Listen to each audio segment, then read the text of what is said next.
Heute haben wir eine geballte Ladung für euch parat. Mit insgesamt 3 exklusiven Interviews blicken wir hinter die wichtigsten Schlagzeilen des Monats. Und zwar decken wir die gesamte Bandbreite des Kletterns ab, nämlich vom K2-Gipfel über Patagonien bis hin zum neuen A-Boulder in Fontainebleau. Herzlich willkommen zu einer neuen Folge Beta, wie immer präsentiert von Mammut und Bächle Bergstedt.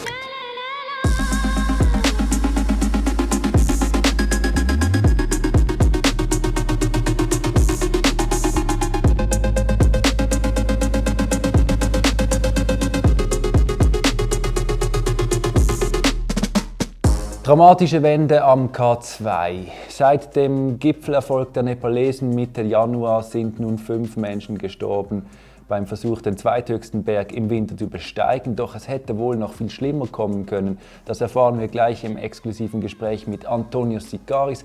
Er ist einer der Bergsteiger, die in Hochlage 3 umgekehrt sind und wohl nur deswegen noch am Leben sind.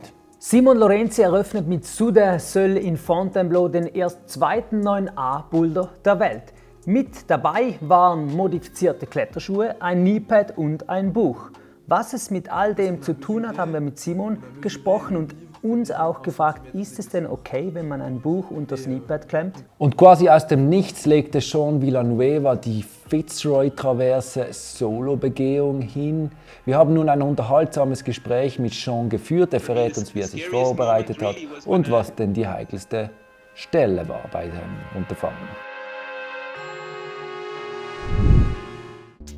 Der spanische Altmeister Iker Puig hat es mit seinen 44 Jahren immer noch drauf. Ihm gelang eine brachiale Erstbegehung durch ein monströses Dach. Gran Guggenheim heißt die Linie. Der Bewertungsvorschlag lautet 9A+. Mit 110 ausdauerlastigen Zügen sei die Route ein echter Marathon, lässt Puig verlauten. Corona trifft, wer hätte es anders gedacht, die Kletterhallen hart. Die profitablen Wintermonate sind durch den Lockdown ins Wasser gefallen. Das Unverständnis bei den Betreibern steigt insbesondere, weil die Hallen aus ihrer Sicht ausreichende Schutzkonzepte vorweisen können. In der Schweiz fordert die IG-Klettern nun eine sofortige Öffnung der Hallen. Immerhin scheint die Wettkampfsaison wieder Fahrt aufzunehmen. Der Weltcup in Meiringen soll stattfinden. Es sei schwierig abzuschätzen, wie die Situation Mitte April sein wird. Momentan gehe man aber davon aus, dass der Anlass in einem kleinen Rahmen und ohne Zuschauer durchgeführt wird, sagt OKA-Präsident Niklaus Kohler. Auch die IFSC bestätigt den Termin.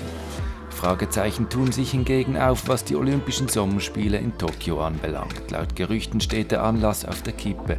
Hinter den Kulissen wird offenbar über eine erneute Absage diskutiert.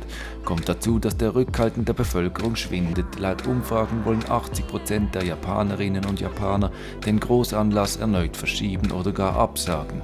Offiziell gilt aber, Olympia wird stattfinden, wenn auch mit erheblichem Schutzkonzept. Wir bleiben gespannt. Bald bringen wir auf diesem Kanal übrigens eine Trainingsserie mit Marco Müller heraus. Marco Müller hat sich während dem Lockdown auf erstaunlich rudimentäre Weise sehr fit gehalten, ist dann nachher gleich 9A geklettert. Er verrät uns seine Geheimnisse, seine Methoden. Wir schauen schon mal rein. Hallo zusammen, ich bin Marco Müller und ich konnte letztes Jahr 3-mal 9A klettern.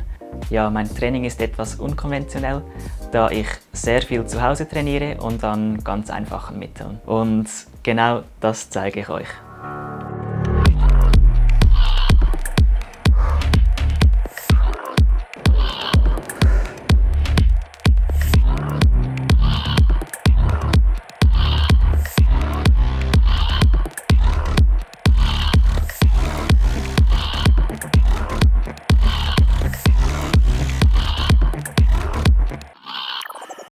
Die letzte Beta-Sendung hatten wir ganz der historischen Winterbesteigung des K2 gewidmet. Seither hat sich aber das Blatt gewendet. Jetzt ist die Saison abgeschlossen und die Bilanz 5 Tote am Berg. Wir blicken zurück, was geschehen ist. Am Abend des 4. Februars erreichten 21 Bergsteiger das Hochlager 3. Nach einer extrem kalten Nacht brachen aber bloß noch 4 Bergsteiger zum Gipfel auf.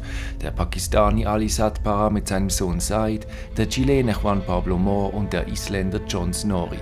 Said musste bald wegen eines defekten Sauerstoffreglers umkehren. Ali, Juan Pablo und John gingen weiter. Seither fehlt von ihnen jede Spur. We have no idea what could have happened. Inzwischen wurden sie für tot erklärt. Ebenfalls am 5. Februar stürzte weiter unten am Berg der Bulgare Atanas Gatov ab. Gibt es denn irgendeine schlüssige Erklärung, was mit Ali, John und Juan Pablo geschehen ist? Nein, die gibt es nicht. Es gibt bloß Hypothesen, Spekulationen. Man geht inzwischen davon aus, dass sie wohl den Gipfel erreichten. Dafür sprechen Daten, die man mit dem letzten Kontakt von John Snorris Handy erhalten hatte und dass dann eben auf dem Abstieg irgendetwas passiert ist. Dass der Kontakt zu allen dreien gleichzeitig abbrach, muss bedeuten, dass sie zusammen entweder abgestürzt sind oder von einer Lawine begraben wurden. Nur hat man keine Anzeichen zum Beispiel für eine Lawine gefunden oder auch der berüchtigte Serac im Bottleneck, der zusammengebrochen hätte sein können, das steht eben noch. Was ja am K2 auch immer Thema ist, sind die starken Winde. Da hat es schon Situationen gegeben, da sind Leute regelrecht vom Gipfel runtergeblasen worden. Könnte das passiert sein? Wir haben das beim Meteotest, das ist das Institut, welches die Prognosen für viele der Teams am Berg dieses Jahr gemacht hat. Wir haben das kurz nachgefragt. Es ist zwar so, dass das Wetterfenster jetzt um den 5. Februar nicht so ideal war wie jenes am 16. Januar zum Gipfelerfolg der Nepalesen, doch es hat nicht so stark gewindet zu dem Zeitpunkt, als die drei am Gipfel waren, dass es die effektiv hätte runterblasen können. Wir haben in der letzten Sendung, in der letzten Beta-Sendung auch die Gruppe von 7 Summit Tracks thematisiert, jenem Anbieter, der mit 22 zahlenden Kunden anreiste. Nun war ja im Vorfeld schon sehr viel Kritik in den sozialen Medien und in der Szene vorhanden an diesem Unterfangen. Der K2 sei kein Berg, um kommerzielle Expeditionen anzubieten. Hat sich nun diese Kritik bewahrheitet? Ja, ich würde sagen definitiv. Wir sprechen gleich mit Antonios Sikaris, dem griechischen Bergsteiger, der als Kunde von 7 Summit Tracks mit am K2 war. Er ist bis ins Hochlager 3 aufgestiegen, musste dann aber umdrehen und so viel vorweg, mit Kritik an 7 Summit Tracks hält Sikaris nicht zurück. First of all, we didn't find tents deposit in Camp 3 and they promised to us one day before, Sherpas provide tents. Die Gruppe ist am Morgen des 4. Februar von Camp 2 ins Camp 3 aufgestiegen. Das ist ein langer Aufstieg von rund 10 Stunden. Am Abend fanden sich dann 21 Personen in Camp 3 ein. Vor Ort hat es aber nur 4 Doppelzelte. I remember I spending all the night, 7 person wanted, no, like that, you know, but stand like this, you understand me, like this, and without sleeping bag, without drinking food, but we survived. Do you think if you would have pushed on to the summit, you would be also dead right now? I think the most possibility was to die also to me. So sieht also die Realität aus. Natürlich klingt es im Werbefilm von 7 Summit Tracks ein bisschen anders. 7 Summits now conduct 30 expeditions per year across 15 mountains, with over 450 clients, all of which experience not only the highest level of service and comfort, but safety as well. Nun kann man schon sagen, ja gut, in der Werbung wird etwas überspitzt. Trotzdem, es klingt schon fast so, als wurden jetzt am K2 die Kunden von 7 Summit Tracks fast schon fahrlässig sich selber überlassen. For me, I don't imagine to 7 Summit Tracks send the people up and don't organize for us and the other. It's it's like to kill us. The official answer from Armored was like that. Sherpa reached the 4th of February, the Camp 3, leave the tents and the oxygen, but the wind and the snow cover these things and you don't found. Diese Nacht muss der blanke Horror gewesen sein. Logischerweise stiegen am nächsten Tag alle 21 oder fast alle 21 Teilnehmer von Camp 3 ab. Geblieben sind Alice Satpara, John Snorri und Juan Pablo Moore.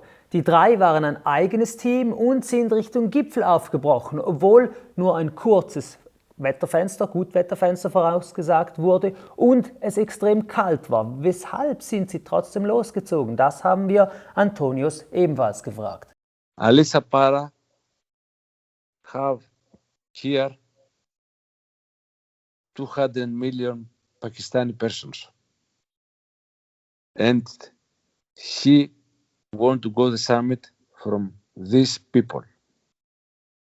After success of Nepali, all the Pakistani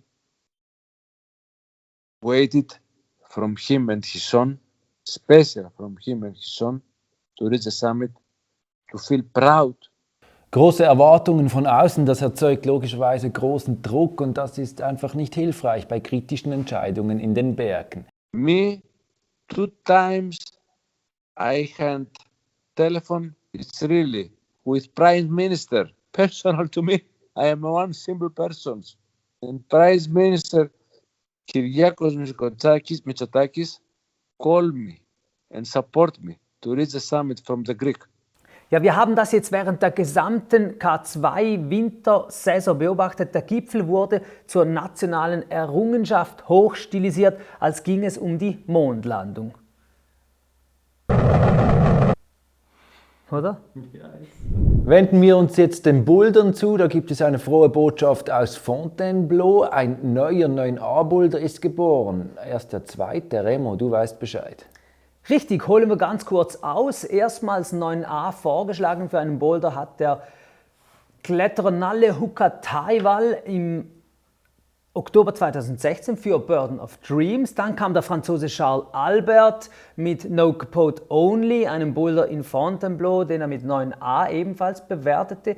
No Capote Only im Gegensatz zu Burden of Dreams wurde aber wiederholt und mehrfach abgewertet. Jetzt ist also wieder Burden of Dreams der einzige 9a-Boulder. Bis vor kurzem. Jetzt kam eben ein Belgier nach Frankreich und knackte den Sitzstart des Boulders The Big Island. Er benennt diese neue Linie Soudain Seul und gibt nach langem Nachdenken die Bewertung 9a an.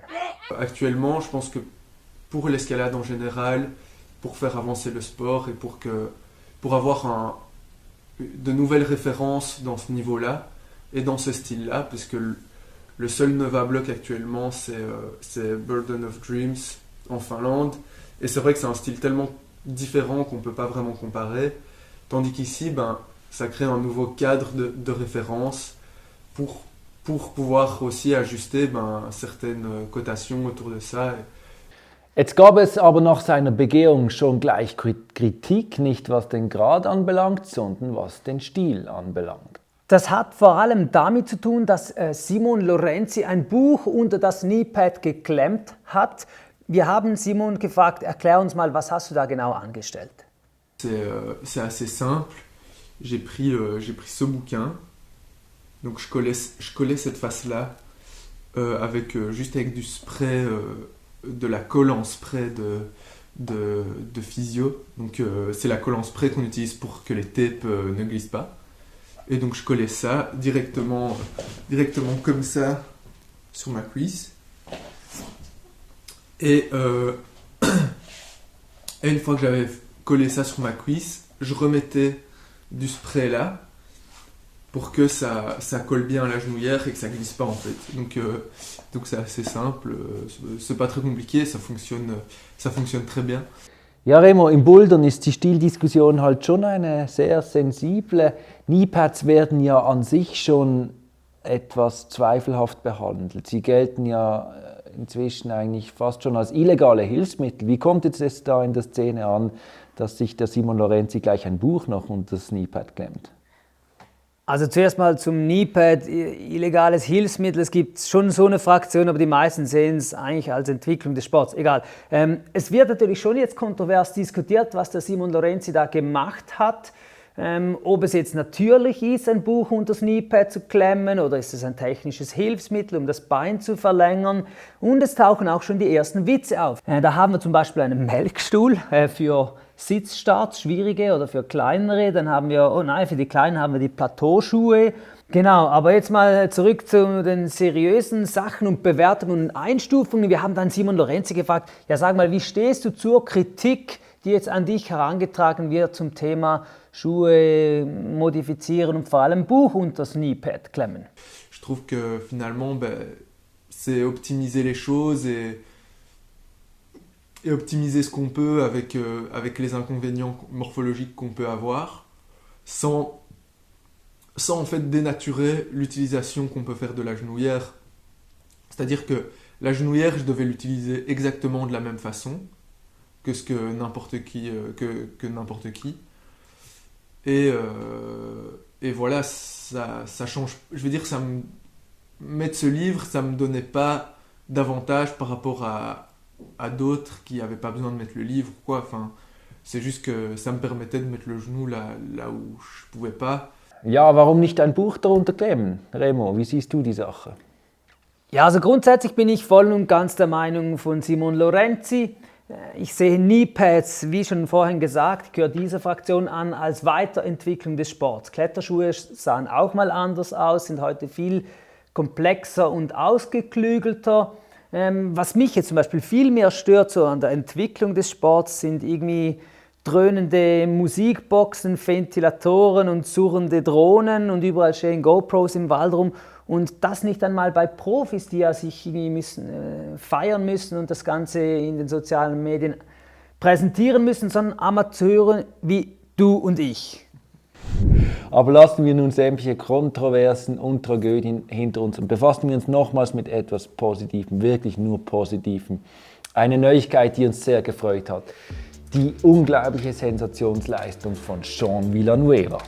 Die Rede ist natürlich von Seans unglaublicher Solobegehung der Fitzroy-Traverse. Sean war 6 Tage lang unterwegs, absolvierte 5 Kilometer Gradkletterei mit 4000 Höhenmetern und Schwierigkeiten bis 6C. Er ist damit die erst 3. Person, die das geschafft hat. 2014 waren es Alex Honnold und Tommy Caldwell, die diese Überschreitung in umgekehrter Richtung absolvierten und dafür einen Piolet d'Or erhalten haben. Es war auch so überraschend, weil es so aus dem Nichts kam. Man wusste, Sean sitzt schon länger in Patagonien fest. Er hat irgendwie während des ersten Lockdowns den Moment verpasst, abzureisen nach Europa. Aber seither wusste man nicht so genau, ja, was macht er eigentlich? Hat er da Wurzeln geschlagen? Hat er irgendein Projekt? Jetzt kommt er plötzlich mit diesem riesen Ding. Wir haben ihn jetzt gefragt, ja, hatte er das denn länger im Kopf, diesen Plan? No, I mean, I think the idea kind of came to my mind like somewhere this winter, like when I was stuck here in El Chalten. The idea came to my mind to try and do it on alone, you know. And first I thought, you know, it was completely unrealistic. But I thought, you know, it's okay to dream about it, so it wouldn't hurt to dream about it. So I kind of went through the guidebook and see if I could puzzle everything together and started like preparing a little bit. And then one day I found myself believing that it was actually possible, you know, and I was like, wow, I think this is maybe possible, you know, if I get a good window. So I started like preparing the gear and rations and stuff. But I knew very well that probably I was never going to get the opportunity to even try it, you know, because it's very difficult to get a good weather window here. And realistically, I thought I needed 10 days, but I said to myself, you know, you're never going to get 10 days. So I said, if I get a 6-day weather window, I'll try and I'll just see how far I can get, you know. Ja, Sean hat, wie schon angetönt, diese Traverse in umgekehrter Reihenfolge geklettert, aus dem ganz einfachen Grund, das wurde noch nicht gemacht und das hat für ihn irgendwie den Abenteuerfaktor noch zusätzlich gesteigert. Auch war klar für ihn, dass er das Ganze alleine unternehmen will oder absolvieren möchte. I've been wanting to do something on my own. I've been very inspired by Silvia Vidal, who does these big wall expeditions on her own. Sometimes she spends 30 days on a big wall on her own, out in the middle of nowhere with no connection. And I kind of like her approach and her philosophy, and it's inspired me. And for years now, I've been wanting to do something on my own, but it's not easy to do something on your own when you have when you're blessed with very, very good climbing partners, you know, awesome climbing partners. And so das Unterfangen hätte dann aber eigentlich ungünstiger nicht starten können. Sean ist schon am ersten Gipfel in einen Steinschlag geraten. Ihm selber hat es nicht gemacht, aber sein Seil, das hat es ziemlich zerstört. Das hielt ihn aber nicht davon ab, einfach weiterzugehen. No, I just put tape around my rope. I didn't know. I had never done this before, like to tape my rope like this and keep using it for so long. So I thought that for sure at one point it was gonna, you know, the sheet was gonna come off and my rope would be useless and I would have to bail, you know. But I just put tape around my rope and I tried to be as careful as possible with my rope, you know, just in the rappels and things like that. When it was possible, I would take my weight off the rope and bring the core shot through the the reverso without my weight on it and then continue to rappel. I just wanted to see how far I could get. And somehow my rope had held out till the very end, you know, the very last rappel, the sheet came off the core for 1 meter, like it just slid open. And then, yeah, I came down on the ground and I was happy that I didn't need to use the rope anymore. You know, I didn't have to rappel anymore. It was all walking from then on. But Sprechen wir doch noch über die Vorbereitung. Sean hat ja gesagt, dass er sich diesem Ziel nicht unbedingt systematisch genähert hat, sondern hat immer davon geträumt und dann gedacht, ach komm, ich versuch's einfach mal. Selbstverständlich ist Sean nicht einfach monatelang da in Patagonien rumgesessen, der hat schon auch trainiert. Vor ein paar Monaten hat er dann mal so ein Video veröffentlicht, wie er trainiert. Das möchten wir uns mal anschauen.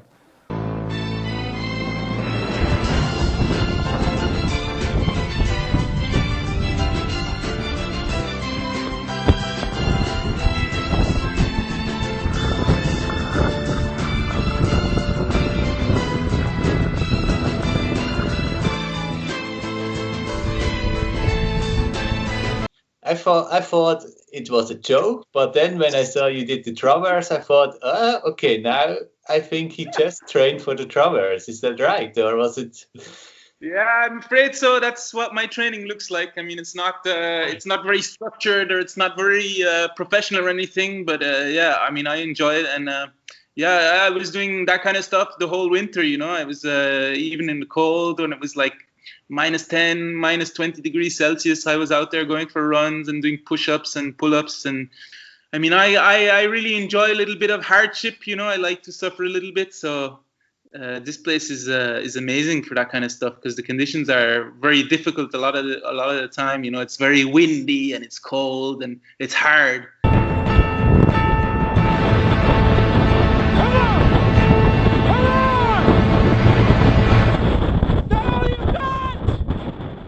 Ja, verlosen wir jetzt zum Ende dieser heutigen Sendung noch diese Massagepistole, die ich gar nicht in der Hand habe. Also gut. Wir haben euch gefragt, erinnert ihr euch daran, warum ihr denn jetzt diese Massagepistole verdient habt. Aber hey, Jungs und Mädels, eure Antworten, die haben uns irgendwie nicht so ganz überzeugt, oder Dominik? Ja, die waren jetzt nicht besonders einfallsreich, müssten wir so sagen. Es gab jetzt nicht diesen einen grandiosen Kommentar, wo wir fanden, ja genau, du hast die Pistole verdient. Deshalb machen wir das heute ein bisschen anders, nämlich mit dem Zufallsgenerator, respektive mit Sean. Wir haben ihm nämlich gesagt, hey komm, spiel uns mal was auf der Flöte vor. Wir lassen jetzt einfach eure Antworten da mit dem Zufallsprinzip durchlaufen und der Kommentar, der dann im Bild ist, wenn Seans Flötenmusik endet, das ist der Gewinner. Und los geht's.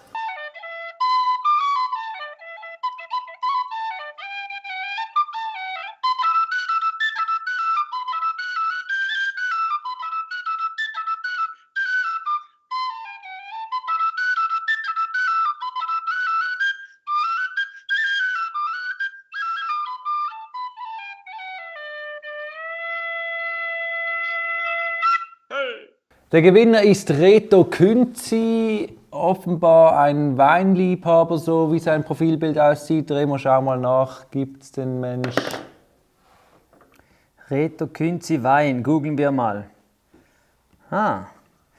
Reto Künzi, 46 Jahre alt, ist Genusshandwerker und Weinliebhaber. Ja, ich würde sagen, da passt ja die Fix One Compax Massagepistole perfekt, oder? Perfekt dazu. Vielleicht gibt's mal eine Flasche Wein im Gegenzug für uns, was meinst du? Ja, wieso wir nicht? Würden die gerne mal trinken hier in der Sendung. Also wenn du eine Flasche Champagner übrig hast, lieber Reto, schick uns die doch dann zurück. Die Adresse packen wir mit ins Paket.